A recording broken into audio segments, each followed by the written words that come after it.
vamos, ahora sí. Ah, ya, ahí sí. Bueno, y ese es el dulce. ¿Este qué dulce de qué? Ese es yucamochi. Es decir, es un dulce de Nikkei peruano. ¿De arroz? De arroz. Con yuca. Y se ha convertido en uno de los dulces, ¿no? Emblemáticos. Yucamochi. Y yuca, pues yuca bien peruano, pues, ¿no? Tú eres Nikkei. No, ¿Tú eres yo qué? soy Yonsei. Tú eres Yonsei, tú eres cuarta Bisnieto. generación. Exacto. Yo soy tercera ya. Es Nisei. ¿Cómo se diría? Sansei. Sansei es usted. De los Sansei, bueno, no tan viejo, ¿no? Porque ya hay Sansei de más de 70 años ya. Ya, va a tener 95. 95. 95. Y No se danzan tan bien. muy bien. Muy Se bien. ven muy bien. ¿Cuánto? 87. 87. Pero mira cómo he hecho. Muy bien, ¿eh? Yo soy la tercera generación. Mi padre era japonés, mi mamá nació acá en el Perú. ¿Tú qué generación eres, me dijiste? Cuarta. ¿Cuarta? Sí. ¿Tú O sea, eres? Yonsei. Yonsei. Hai. ¿Y japonés estás bien? Una que otra palabrita. De repente también es porque dentro ya parte de nuestra generación no está muy interesada Claro. en aprender, ¿no? O adoptar las costumbres japonesas, ¿no? Al menos que tuvieron nuestros abuelos o muchos de nuestros padres, pues, ¿no? Y al menos en mi caso particular, yo crecí en un entorno no Nikkei. Yo he crecido en el Callao toda la vida, estudié en un colegio ahí de mi barrio y muy pocas veces estuve así ligado a la colectividad. ¿Eres Nikkei? ¿O te consideras Nikkei? ¿Cómo es eso? ¿Cómo es tu relación con la cultura japonesa actualmente? Yo creo que ya de más viejo como que ha ido agarrando más forma, ¿no? Claro. Porque de repente al comienzo cuando era más chibolo, no sé, ¿no? O sea, era súper peruano, o sea, soy peruano, ¿no? He tenido la oportunidad de ir allá y cuando veo eso como que, no, yo soy peruano, ¿no? Claro. De todas maneras por cómo me comporto, Pero ya cuando estás mayor o empiezas a valorar mucho más esas raíces, ¿no? Por todo lo que implica o el esfuerzo, ¿no? De tus, en este caso de mis abuelos, inmigran y empiezan de cero, ¿no? ¿Por qué llegaron japoneses al Perú? Bueno, en primer lugar había necesidad de los japoneses de salir al exterior porque había el Japón al iniciarse la era Meiji se vio con bastantes cambios sociales y eso originó mucha crisis económica y social y a partir de 1885 el gobierno japonés buscaba la manera como enviar japoneses al exterior con el fin de aliviar un poco la presión social que existía al interior del país. Y era no solamente el Perú, sino que cualquier país que reciba... Iniciaron con Hawái, el reino de Hawái, y Estados Unidos, Canadá, que eran los primeros destinos de migración de japoneses y algunas islas pequeñas del Pacífico. Y posteriormente, cuando esos países ya comenzaron a cerrar sus puertas a la migración japonesa y el Perú, estando en la necesidad de recibir mano de obra para los trabajos de las haciendas agrícolas, decidió que podían ser japoneses en virtud al tratado que en 1873 habían firmado con Japón. Restaurante Nakachi, desde el año 82 lo tengo yo. Yo lo tengo desde el año 82. Pero este restaurante viene 15 años atrás. Cuando lo tomé, todo era comida japonesa. Después, hace más o menos unos 30 años, cambié a la fusión, criollo y japonés. En realidad yo tuve las dos cartas, la criolla y la japonesa.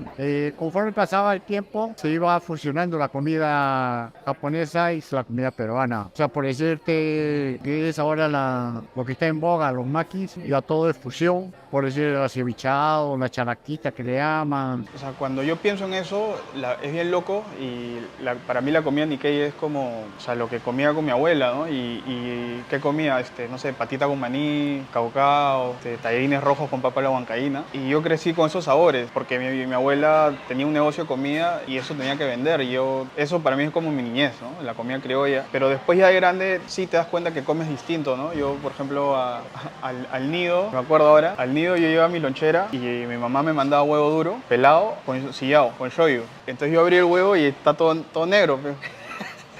Entonces, para mí así te gustaba. me gustaba porque el shoyu es saladito, ¿no? Entonces, no le echaba sal, entonces Claro, le echa con el shoyu. shoyu ya. Y esa vaina como el huevito con arroz y shoyu es buenazo, ¿no?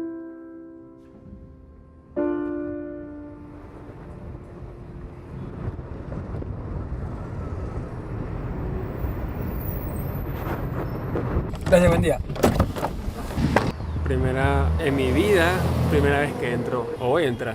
aquí. ¿Tu grupo de amigos era Nikkei o tú, digamos, era muy diverso o de todo? Porque tú estudiaste en un colegio no... Sí, yo estoy en un colegio no... Entonces había de todo. Había de todo, o sea, había de todo. Entonces no creciste en un ambiente como la ELU, digamos. O sea, crecí porque jugaba béisbol de más chibolo. verdad. Entonces, Que de por sí en Japón el deporte nacional de ellos siempre ha sido el béisbol, ¿no? Pero Casi a la desde- par con ¿Sí? Estados Unidos, ¿sí? Y es por eso que tanto Estados Unidos como Japón, hola, ¿qué tal? Tanto Estados Unidos como Japón, ellos son potencias en béisbol, ¿no? Yo sé que tienen los deportes, acá comenzó con el tenis, él me contó, Tenis, béisbol. y el béisbol. Sí, fútbol, vóley.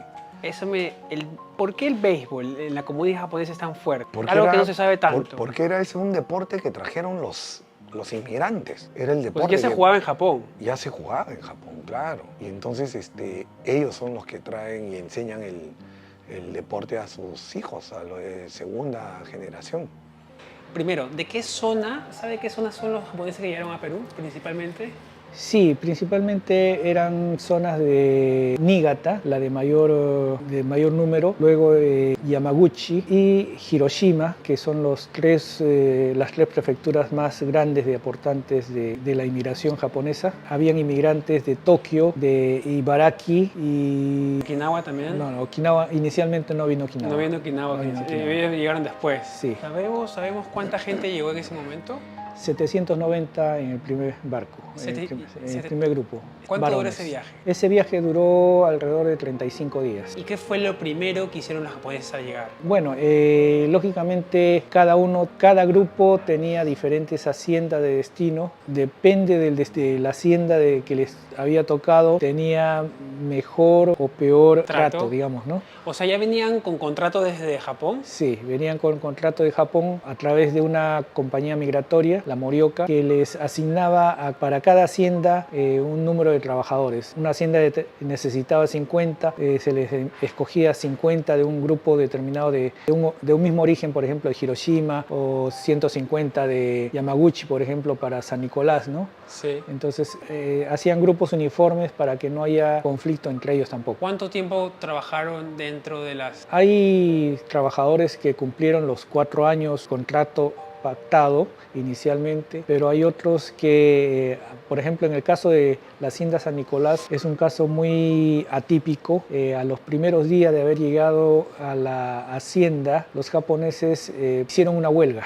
Porque se amotinaron porque las condiciones, el trato, digamos, de los hacendados, los capataces, no era del todo adecuado. Entonces, la parte de la hacienda incluso se dice que tuvo que llamar al ejército para sofocar esa rebelión.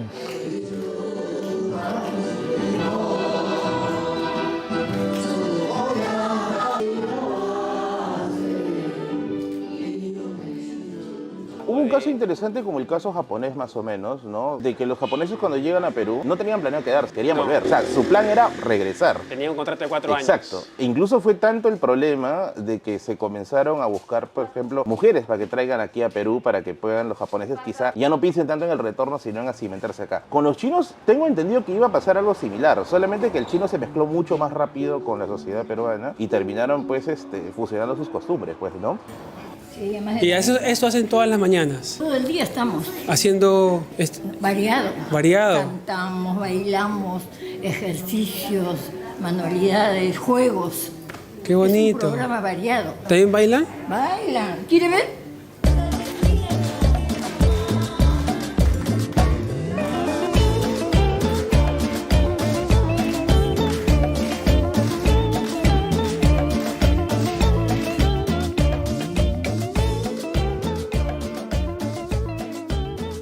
Pueblo Libre. Pueblo Libre. Este es esto, Pueblo ¿no? Libre, ¿ah? Este es Límite, Pueblo ¿no? Libre. Estamos cerca al límite con San Miguel. ¿Y cómo llega a Pueblo Libre cuando casi todo está por el San Felipe? Bueno, primero fue Pueblo Libre y después San Felipe. ¿En serio? Claro, porque este club tiene 70 años. Como asociación, ellos han cumplido más de 100 años, ¿Ya? pero como local, ellos han cumplido 50 y tantos años, ¿no? Porque es del año 63, tanto cuando, cuando Fernando Belaúnde Terry cede pues el terreno. Claro, tienes como 60. Esto es del año 53 y después de varios años, el arquitecto Fernando Belaúnde Terry, que fue presidente en ese momento, dona el terreno del Centro Cultural Peruano-Japonés, que es la manzana que está en San Felipe. Los japoneses, ¿cuál fue la segunda ola de migración de japoneses al Perú? Bueno, básicamente ese fue el inicio y prácticamente a partir de ahí comenzó a llegar el número bastante regular, mejor dicho, a partir del segundo viaje, porque el segundo viaje llegó 4 años después del primero, ¿no? A partir del segundo viaje ya comenzó a ser regular, más frecuente los viajes que traían japoneses al Perú. O sea, Japón estaba, digamos, hundido en una crisis económica porque a pesar del trato que recibían, porque supongo que se escuchaba o llegaban las noticias allá, seguía llegando gente entonces. Sí, a pesar de que las condiciones acá, bueno, quizás no eran lo esperado, Lo prometido, pero, ¿no? lo prometido, pero sí, de todas maneras, era una condición posiblemente mucho mejor que lo que se encontraba en Japón. En Japón. Y de ahí comenzaron a llegar, más o menos se calcula cuántos japoneses llegaron en esa época, desde el 1800. Hasta 1923 se tiene un poco más de 18.000 japoneses Que llegaron a Lima que directamente. llegaron al Perú. ¿Tú sabes más o menos cómo fue la migración de tu familia? ¿Sabes? ¿Se cuenta eso de generación en generación? Ellos vienen más o menos en 1928. Ok. Entonces, y venían a trabajar, venían con la idea de trabajar en la tierra. Cuando los trae, cuando ellos llegan, como que empiezan, o sea, mi abuelo tiene una historia de que él viene y trabaja en Hacienda, como ahorró 10 años para poder abrir una tiendita de marcos de vidrio, ¿no? De fotos. Y él se le ocurrió la idea de que en la basura, porque él estaba en el Callao, ¿Ya? la basura cerca de la fábrica de Pilsen en esa época, él agarraba los retazos de vidrio que habían en la basura y los cortaba y hacía marquitos, y eso empezaba a venderlo, ¿no? Para poder recursearse, y poco a poco así se fue haciendo como ¿no? De poder comer y después sí crear una empresa, ¿no? Y entonces ese tipo de historias, cuando uno las escucha, ¿no? Y las empieza a ver de lo que implica la inmigración, te da como más fuerza, ¿no? De saber de lo suertudo que eres, ¿no? En el momento que estás acá, ¿no? En el centro de Lima habían muchos Nikkei también. Con ¿no? las Que tenían pulperías, sus ¿no? negocios. Sí, claro. Y después se han afincado en el Callao, en el puerto, hubo un buen número de ¿En el Callao fue japoneses. porque trabajaban en el puerto? No, porque muchos que eran descendientes de los que habían llegado abrieron sus negocios también en el Callao. Y había un colegio, pues, ¿no? Hay un colegio ahí. ¿En Galvez? El Galvez, José. Y luego, acá, porque los de la primera generación, terminando la Segunda Guerra Mundial, pues, ¿no? Sabes que Japón entra en el año 41, si mal no me equivoco. Sí. En el 41 entra Japón a la guerra. En el 42, el gobierno de Manuel Prado, el presidente de ese momento, expropia terrenos. Y había un colegio emblemático, el Colegio Lima Nico, que era un colegio donde estudiaban más de 1.800 hijos de japoneses ya peruanos, ¿no? Y Manuel Prado expropia ese colegio. ¿Dónde quedaba ese? ¿En el Callao? Eso, lo que es el Colegio Teresa González de Fanning. ¿O Jesús María? El de Jesús María. Ese colegio era de los japoneses. Yo por decir que yo he vivido en una escuela japonesa de la escuela Santa Beatriz. En esa época se llamaba Jishuryu, ¿no? Mis padres daban el refrigerio a los alumnos. Por eso que desde esa época yo tengo la comida en el corazón y en la cabeza. Se quedaron sin colegio, tuvieron que irse prácticamente a colegios medios, ¿no? Así, O sea, mezclarse con todo. clandestinos, sí, Ah, para ok. japonés, pero luego tuvieron que ir a los colegios nacionales y ya insertarse, ¿no? En colegios nacionales, que ya se habían insertado también, ¿no? Bastante. Pues no todos los hijos de japoneses estudiaban en el Lima Nico, ¿no? Pero sí 1.800 era así un buen número. Esos años 42, año 45 Perú le declara la guerra, hay deportaciones de casi 2.000 ¿De japoneses? japoneses que ¿Los vivían deportó acá y los deportaron a Estados Unidos. ¿A Estados Unidos? Claro, como canje para... No los utilizaron, claro, al final como canje de prisioneros, pero sí los tuvieron confinados. ¿En serio? Sí, porque o sea, Perú decían... tuvo parte de eso. Sí, porque decían que aquí se estaba formando una quinta columna, ¿no? Y que se iban a levantar en armas, o sea, fíjate todo lo que armaron, ¿no? Estados Unidos. Y Perú. Y el gobierno de Perú en ese momento. ¿Quién era el presidente? Manuel Prado Ugarteche. Pero la población sí era muy amigable, pues, ¿no? Con los japoneses, ¿no? Muchos peruanos ayudaron a protegerlos, a esconderlos. En 1800... Hasta 1923 se tiene un poco más de 18.000 japoneses que llegaron a Lima que directamente. llegaron al Perú. No necesariamente, a lo largo de la costa peruana. De la costa peruana. Sí. ¿Y se quedó aquí o se fueron migrando para otros países buscando...? Algunos retornaron a Japón tras cumplir su sueño quizás, o porque pensaron pues que no era lo que esperaban. Claro. Y otros buscaron mejores horizontes en otros países. Muchos migraron a otros países, por ejemplo, incluso fueron a Estados Unidos. ¿Brasil? Ellos fueron bajo otras condiciones. Otras O sea, de Perú fueron a, por ejemplo, Argentina, Chile, Bolivia, ¿no? Los que llegaron al Perú vinieron básicamente como obreros. Claro. Obreros de campo. Los que viajaron a Brasil fueron como colonos. Les ofrecieron tierras para que colonizasen la selva brasileña. Diferentes condiciones. Este deporte se llama ghetto ball, que en inglés se escribiría gate, como de puerta, gate, y ball, ¿no? De bola, solo que la pronunciación así es ghetto ball, al menos acá en Aelu. Este deporte surgió ahí en Japón. ¿Ah, sí? Sí, surgió, es uno de los pocos deportes japoneses surgidos netamente en Japón y surgió ahí en el tiempo de la posguerra, ¿no? Después de la Segunda Guerra Mundial. Y si te das cuenta, este deporte está muy emparentado con el cricket inglés, ¿no? Sí. Ese de pasarlo de ahí primero por los aros, ¿no? En orden, pasarlo, ¿no? Por los 1, 2, 3 y luego golpearlo en ese travesañito de metal, ¿no? Que ves al centro. Al ¿no? final. Así es. De Lima. ¿Cuál es lo más representativo que diríamos que es de la comida Nikkei que no nos damos cuenta que tenemos en el día a día, rutinariamente, en la cocina peruana? O sea, el ceviche o el tiradito tal vez sea una de las cosas como... Anse es lo más... Sí, o sea, el ceviche tal vez la cocción del pescado casi al momento, ¿no? Claro. De comerlo crudo o de acostumbrarse a comer el pescado medio crudo y que el limón esté un ratito. Lo marine. Claro, porque el ceviche antiguo o el ceviche de antes era como recontra marinado y cocido, ¿no? Cocido, claro. Pues tú ibas por la calle y estaban en bandejas.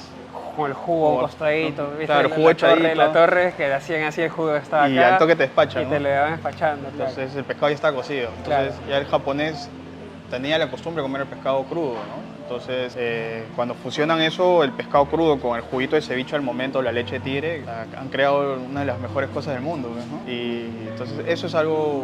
Influencia japonesa. Sí, en verdad es lo que creemos porque lo que leemos y escuchamos, porque el ceviche es un plato mundial, pero el tiradito sin duda sí es algo... Nikkei. Sí, yo creo que sí, porque tiene este nivel de medio refinado por el corte. Sí.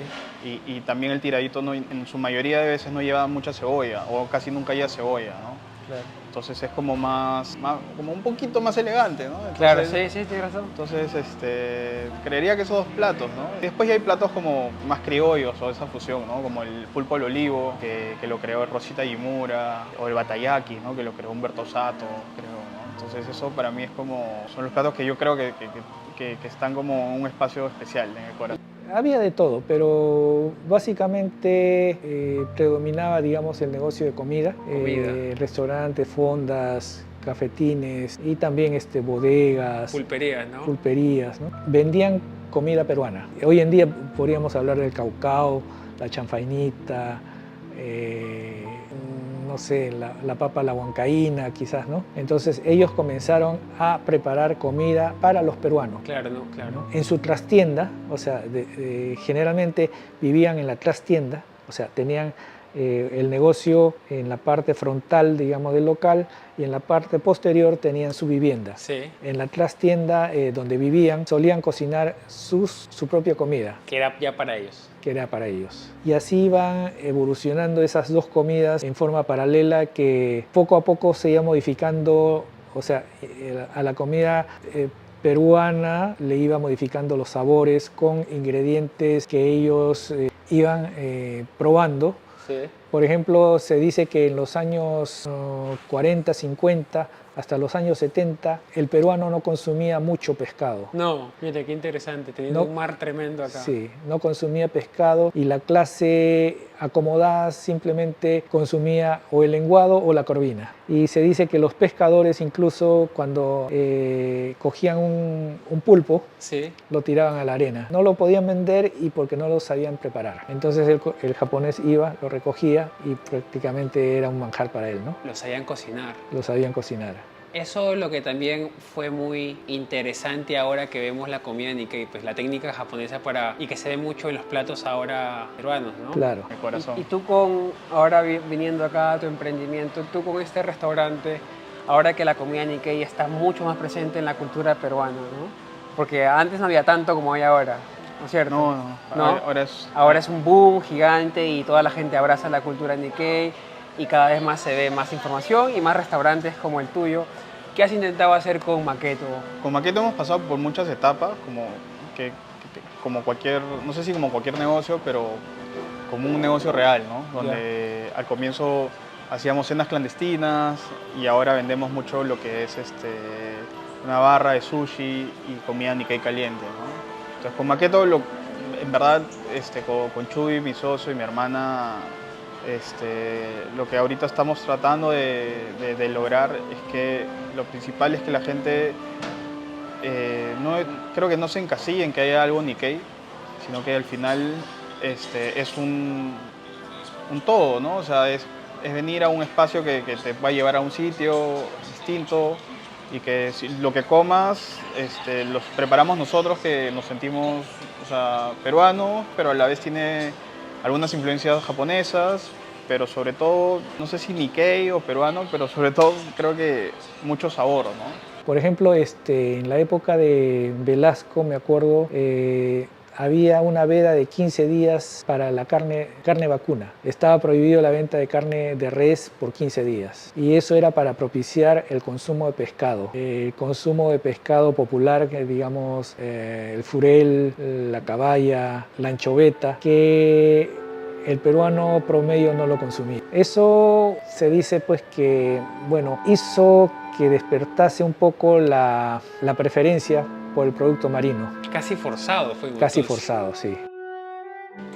Estamos muy orgullosos de lo que Sí. nuestros abuelos, nuestros oyichan y obachan, como decimos, abuelos y abuelas, trabajaron duro, ¿no? Para conseguir este terreno, para heredarnos sobre todo y legarnos este espíritu que nosotros en japonés decimos kimochi, este sentimiento Claro. que no debemos perder de unidad, de tradición, de valores, ¿no? Que tenemos que siempre nosotros atesorar y que con esa palabra kansha que se llama gratitud, es que debemos siempre trabajar por el bien de nuestra comunidad, por el bien de nuestros miembros, por el bien de nuestra localidad acá, Pueblo Libre, y en nuestro país, ¿no? O sea, ponemos un granito de arena para que todos los que hagan deporte o actividad social y cultural sean personas de bien, que se inserten a la sociedad y que donde les toque lleven justamente esto que tenemos, ¿no? El orgullo de ser peruanos, el orgullo de ser Nikkei, y que podamos contribuir al desarrollo de nuestro país de donde nos toque.